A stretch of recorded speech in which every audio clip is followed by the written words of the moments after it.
Iniimbestigahan na ng Land Transportation Office ang viral video ng isang motorista na umano'y nakatulog habang nagmamaneho ng pickup truck sa Metro Manila.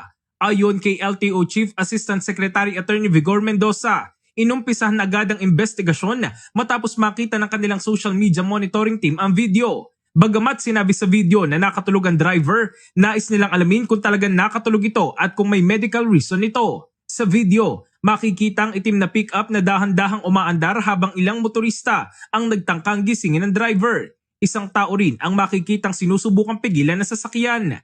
Nagdulot pa ng pinsala sa ari-arian bago tuluyang nagising ang driver. Naglabas na ng show cause order ang LTO sa may-ari na sasakyan na isang residente ng Quezon City upang magpaliwanag kung bakit hindi siya dapat patawan ng parusa. Iniimbestigahan din kung siya mismo ang nagmamaneho ng mga oras na iyon at kung lasing nga ang driver. Kabilang sa posibleng paglabag ay reckless driving, driving under the influence of liquor, at unauthorized person to operate a motor vehicle.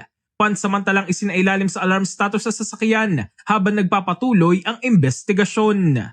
In the heart of changing lives, ako si Brigada Jigo Custodio ng 105.1 Brigada News of Manila, the Music News Authority.